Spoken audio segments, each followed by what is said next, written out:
It may be the biggest star in Tinseltown, but even this classic needs a facelift once in a while.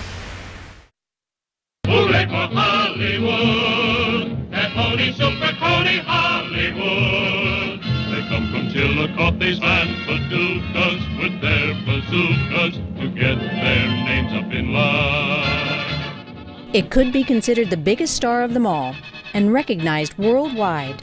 If there is an American icon, that's it. If you stop and think about what is American icon, Statue of Liberty, Sears Tower, the Arch in St. Louis, Golden Gate Bridge, and in Los Angeles, the Hollywood sign. A landmark, a symbol, and for some, a talisman. I think it's what it stands for. Hollywood sign stands for dreams. And people who come and have come to Hollywood came here because they had a dream. They wanted to do something.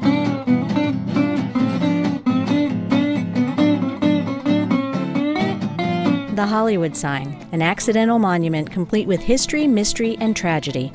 Take the story of this Hollywood hopeful. There was a young lady by the name of Peg Entwistle, and she moved out here in, I believe, the early 30s. She moved out from New York. She was an actress, and she came out to seek fame and fortune in the movies. And she happened to stay with her uncle, who had a house just down below the sign here. So she did what most actresses do, made the rounds with all of the casting auditions and so on and so forth, and then did what most actresses also do, which is go sit next to the phone waiting for it to ring. Well, she sat next to the phone for quite some time and it didn't ring, and she became a little despondent. So one evening she climbed up the hill, went up to the Hollywood sign. Someone had left a ladder behind the H on the sign, and she crawled up on the ladder, got up on the H, and jumped to her death. That's the story of that. The irony of the story is the next morning the phone started ringing. True story.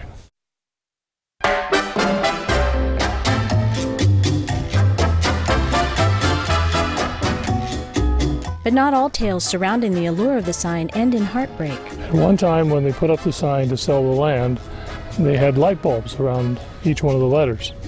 And the myth is, or maybe it's legend, the fact that there was a man who lived below the sign down here, was alone, and he took it upon himself every time one of the lights went out on the Hollywood sign, he would go up there and replace it. And his reasoning was that every time a light goes out on the Hollywood sign, a star dies. So if he puts the light back up there, another star is born. And you can't prove it. Can't prove it, can't disprove it either.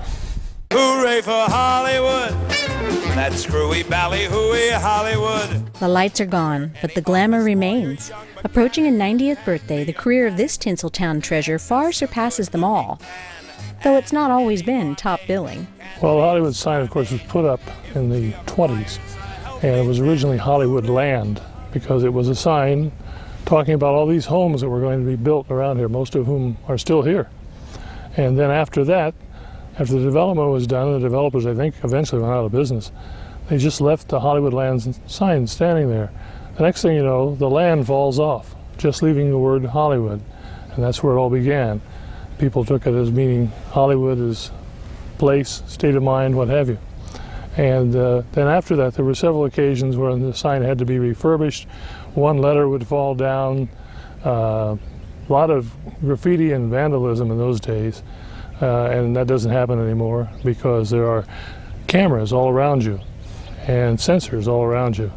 And if you trip one of those sensors, you'll hear a speaker say, "You're trespassing, get off the land, park rangers are on their way," so on and so forth.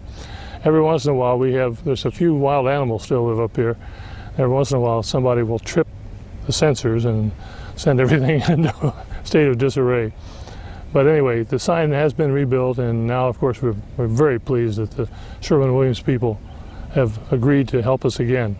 They were the ones that came to us in 2005 and said, "We'd love to paint the Hollywood sign." Well, that was, this is 2012, so that was several years ago.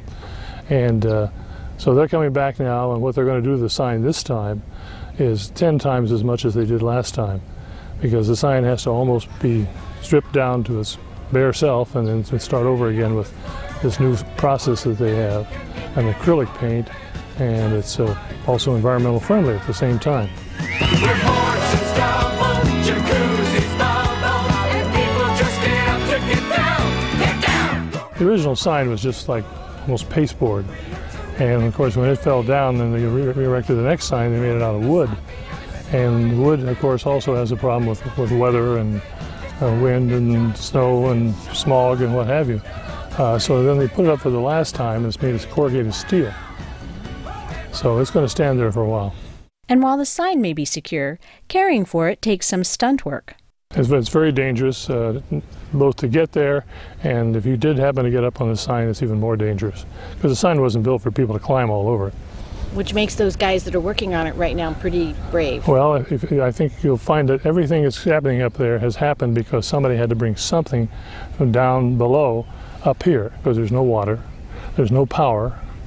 So everything they have to work with, they had to bring up here. And some of it they brought up by helicopter.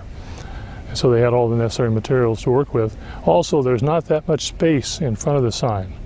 And when you go up closer yourself and take a look at it, you'll see that there's just like a little walkway in front of where the letters are. So there's not a lot of space to maneuver around in.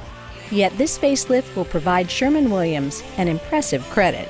Sherwin-Williams, I think, certainly will benefit from it. We hope that they do, because they do have the distinction of saying, we painted the Hollywood sign. And you say that, everybody knows immediately what you're talking about.